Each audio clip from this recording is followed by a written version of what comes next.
New Orleans, Louisiana. In the city they call the Big Easy, money has been known to buy elections. And that's exactly what's got a lot of people worried. That justice, too, might be up for sale. For 25 years, Chief Justice Pascal Calogero has set the standard for what a judge should be. Up for re-election last year, the Chief Justice of the Louisiana Supreme Court was targeted by a business group, the Louisiana Association of Business and Industry, known as Lobby. They considered his voting record on the court anti-business. We don't pick our opponents lightly when we make selections of people to target for replacing on the bench. The primary way we made the selection was tracking all decisions the Supreme Court had made over the last 25 years. So we drew the 25-year history, 50 cases, and determined how each one of the judges had voted on the merits of those cases. Chief Justice Pascal Calogero had a 3% voting record. Now that's totally unacceptable to the business community way of thinking. Justice Calogero dismissed the charge that he had voted in favor of business only 3% of the time. He said Lobby was using a highly selective and distorted measure to rate him. I've cast 50,000 votes in 25 years on this court. Now, if you want to go back and look at and pick and choose the cases in which you think that a given vote was wrong or it indicated a leaning of some sort, it's very easy. He complained that she had handpicked the issues. Well, certainly I handpicked the issue. Was I going to let him pick the issues? He encouraged his daughters to run by running with them. Lobby had the money. Now all they needed was someone to spend it on. The first thing is to find a good candidate. And we really worked for a long time to find Chuck Cusimano. He had been in the legislature. He was a sitting judge in Jefferson Parish. He was an aggressive, vibrant candidate. In fact, a lot of judges are too judgely to run. They like to hold court in a corner of a cocktail party or a fundraiser. But Chuck, I guess because he had been in the legislature, he had a lot more, he had good campaigning skills. Lobby had previously elected 2 Supreme Court justices, had poured a lot of money into their campaigns, and now had determined to get rid of this Chief Justice who had been fair to both sides all of his life. But the business community now does not care about the credentials or the qualifications of the candidate. They care about one thing: how will you vote? Will you vote with us? And so they chose to go out and get a candidate that would be completely aligned with them. I understand business, I understand people, I understand victims of crime. With money from Lobby and other business groups, Cusimano went on the attack. A victim of sexual abuse diagnosed with gonorrhea. Painfully describing what he had repeatedly done to her, she identified her molester.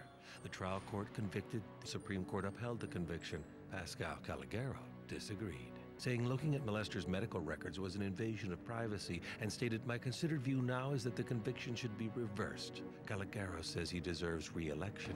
What do you think he deserves? It used to be that you didn't attack the other candidate. That was especially true in judicial races. Nowadays, it's attack, attack, attack.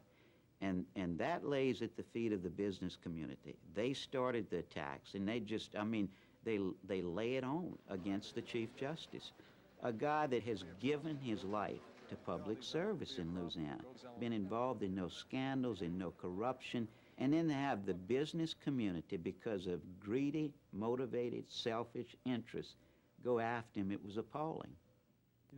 To understand what happened in this campaign to Justice Calogero, there's a story you need to know. A story about a small town called Convent, along the Mississippi River in St. James Parish. When I was raised in this area, everything was beautiful. We have nice, beautiful green grass, all beautiful trees. It's almost like a paradise. It's a unique area actually around the world. The soil is so fertile and the landscape is so green. You could grow anything here, any fruit, vegetable, seed-bearing plant, fruit-bearing tree, catch any kind of fish or shellfish. We had crawfish ponds, and Daddy used to have shrimp boxes in the river, and we were able to eat the shrimp, the river shrimp, in the river, and the fish. But we're not able to eat it now because it's all polluted. This stretch of the Mississippi River between Baton Rouge and New Orleans is known as the Chemical Corridor. 7 major oil refineries and hundreds of chemical and other industrial sites make this one of the most polluted places in the nation. Locals call it Cancer Alley. Governor Mike Foster, a wealthy businessman with a Cajun accent and a good old boy style, was elected in 1995 on a platform of attracting more industry to Louisiana. In this ad in the Wall Street Journal, the governor proclaimed that Louisiana is bending over backwards to attract new companies, with promises of tax breaks and legal protection from lawsuits. We've got just about every kind of chemical plant that you can imagine here. Most of these chemicals are either known cancer-causing chemicals or they're suspected to cause cancer in humans. Right now I have a father-in-law that's dying of pancreatic cancer. I lost my mother at 57 from cancer. My neighbor died of cancer. The next-door neighbor to us, my aunt behind us, all died of cancer. And they know that these chemicals cause these illnesses, and yet they continue to pile that on top of us. Encouraged by Governor Foster, Shintech, a subsidiary of a Japanese company, announced plans to construct a huge $700 million polyvinyl chloride plant near Convent. The governor was delighted, and his Department of Environmental Quality quickly approved the Shintech plant. Then something unexpected happened. Residents of Convent banded together to try to stop it. People in Convent, we got sick and tired of being sick and tired. Now that's bottom line. Enough is enough. We have a Department of Environmental Quality, but where's the quality? I mean, they have to start looking at the quality of life. And there's ways to do it. If they'd only enforced the laws that's on the books now, we wouldn't have all the problems we have today. But what they're doing is overlooking the problems. Or when they do the inspections, it's covered up. Let me tell you first where you are. You're in Louisiana, which is just different. We have a different attitude towards the environment down here, and it's all bad. We have plants in Louisiana that discharge into the Mississippi River, single plants that discharge more than all of industry discharges in the state of New Jersey. We have 3 or 4 plants that outdo Ohio. I mean, we have world-class pollution here. The contamination levels that go into the Mississippi River are phenomenal. And, unlike other states, we drink this river. Oliver Houck founded the Environmental Law Clinic at Tulane University in New Orleans, where he teaches law. Students at the clinic often provide legal services to people who couldn't otherwise afford it. Good morning. The state Supreme Court has allowed this student lawyer assistance for almost 30 years under a regulation called Rule 20. The low-income residents of Convent could not afford to hire lawyers to fight Shintech. Instead, they turned to students at the law clinic. I hope you come out of the course realizing... When Shintech came in, we raised the issue head on. Is this environmentally just? This is a heavy polluting plant. It's right in the middle of a community that has already got 6 other plants overloading it with these same chemicals. If you look at the levels of contaminants these people are breathing, they're like 100 times what people breathe in the United States. They're more than 20 times what people breathe even in the chemical corridor of Louisiana. I mean, this is just astronomically unfair. So for next time... At first, Tulane was apprehensive about challenging a powerful corporation and a popular governor. But the Convent group persisted, and the law clinic finally decided to take on the case. In the beginning, of course, I had thought that, well, the chances, just objectively, the chances of winning this case, as winning to them meant that the plant wouldn't come at all, were slim, and considering everything that was against us in terms of the administration. And as I started going to the meetings, just the level of conviction that they had started actually convincing me, you know, we may actually have a chance here. We have come together here in the face of a terrible evil, the pollution, contamination, and destruction of the only environment we have. Pat is is extremely smart, extremely savvy. She thinks like a lawyer. We filed an environmental justice petition. We've also filed a Title VI administrative complaint, which is a civil rights complaint. And there are perhaps more actions that are going to be filed. While the students were teaching their clients about the law, the convent folks were giving the students a lesson in the real world of Louisiana politics. You always hear that a committed group of individuals can accomplish anything. And I'd always heard it, but, you know, if you don't have the personal experience, you think, right. And they did. I mean, this group accomplished something that no one would ever have given them any chance of accomplishing when this first started, including myself. Shintech will not locate in St. James Parish. In 1997, the Environmental Protection Agency ruled in favor of the convent residents, saying the proposed Shintech factory failed to meet air pollution standards. Shintech's a great victory, a huge victory. I mean, it's a big win. But the governor's not about winning like that. The governor's about making sure that the clinic doesn't get in the way of anything he proposes again. It's revenge time. There's nobody likes this but the Tulane Law Clinic. They're a law unto themselves. They have decided that they will decide who comes to Louisiana and decide under what rules. I mean, it's almost like they are the vigilantes out there doing this on their own. And I don't think it's right. And I got to tell you, I'm going to encourage anybody from Tulane to do what they can to put a stop to it. And I can tell you this, I'm going to look differently at Tulane from a perspective of having major tax breaks. If what they're going to do is support a bunch of vigilantes out there, they can make their own law. So he came down here to New Orleans and he told, among other things, the Chamber of Commerce and our alumni not to contribute money to Tulane. He went to the state legislature and threatened to introduce legislation to eliminate Tulane's tax exemptions. Tell them to spend their own money and do it. Quit spending Tulane's. How's that? Who's the bully? The big fat professors drawing the big salaries, trying to run people out of the state to Texas? Or me who's saying, please come to Louisiana, give us some jobs, jump through the hoops and do it right. It's sad to think that some of that rhetoric would be believed because there are so many out there who have real problems or who have real health problems associated with pollution and who do want to do something about it and who don't make enough money to be represented by lawyers. And we provide a service which I think we should be commended for, and instead, you know, we've just been attacked basically because we've been effective as far as I can see it. If we don't do it, it doesn't get done. They knew that. But they can get us out of the game. It doesn't matter if there's environmental law. It'll just never be applied to them. So this is sweet. They don't have to go to Congress and repeal any law.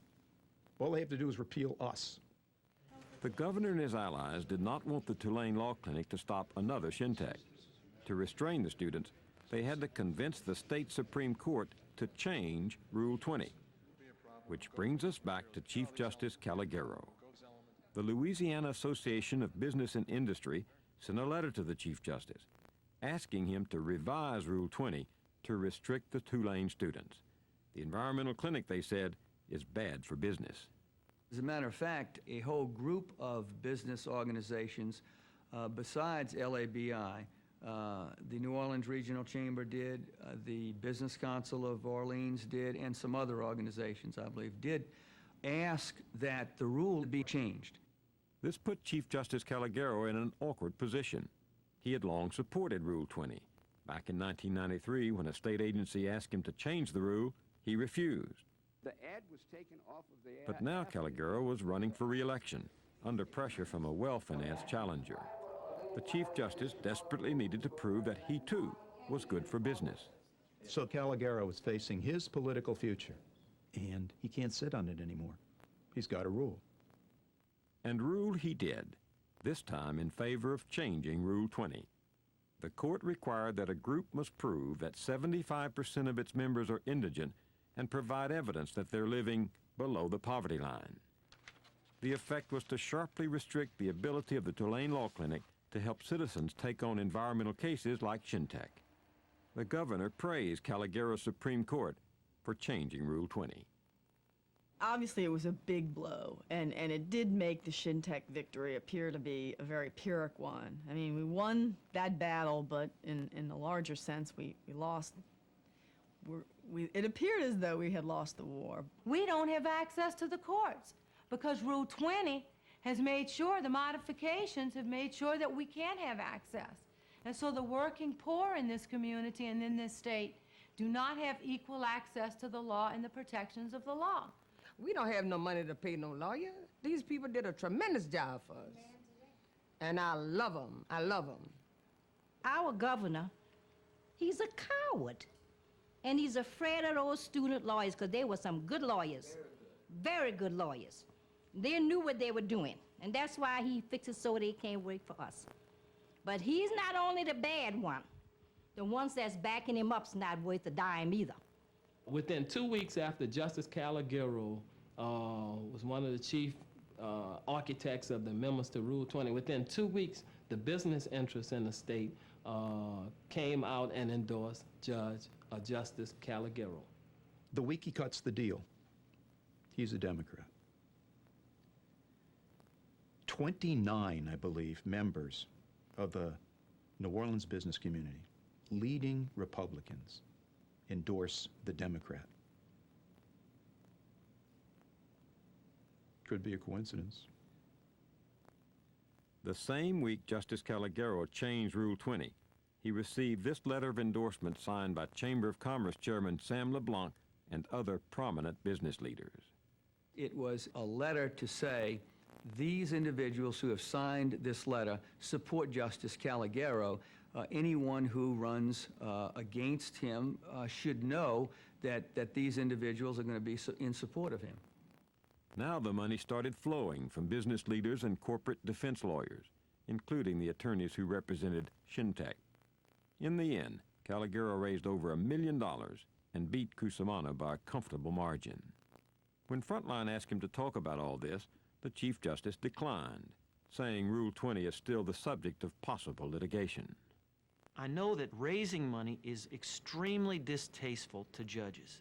I had a judge tell me, look, you know, we do everything that we can to make sure the money doesn't influence it, but you know when the day comes and you have two people stand in front of you in court, and one of those people gave you $5,000 and the other one didn't give you anything, or worse, gave some money to the person who ran against you, I said, you know, that affects you. That really does. Only Justice Calogero knows if business pressure and campaign contributions influenced his decision on Rule 20. But the reputation of his court has been tarnished by the public perception of a quid pro quo. Louisiana Supreme Court commissioned a poll about confidence in the judiciary, and they asked people, did politics play a role in the judiciary in Louisiana? And the response was not yes or no. The first response was laughter. Is that everybody knows that in Louisiana, certainly politics plays a role. But from the point of view of the people who had lawyers last year and can't get lawyers next year, this is not about electoral politics. This is about justice. This is about somebody slamming the courthouse door shut, locking it, and nailing it shut, and excluding a large group of people from ever getting to court. We know that our legislature and our governor, we're convinced that these people are bought and paid for by the corporations that buy their campaigns and pay for their campaigns. But what we hoped was that at least we could get a fair hearing in the courts, that at least the judicial branch of government would be open to us, and we'd have equal access to the laws and to the protections in the law. But instead of that happening, they're giving all the protections to multinational corporations, and the citizens are being shut out. In fact, they have new plants coming to their area, which they want to oppose, which they have asked us to represent them on, and which we have had to tell them no because they haven't been able to present the proof that they meet the rule. And again, I say they haven't been able to present the proof, not that they don't intrinsically meet the rule, but they can't get over those hurdles. So that's in fact happened. We have had to turn that group down, and that's hard, especially when you know that they have nowhere else to go.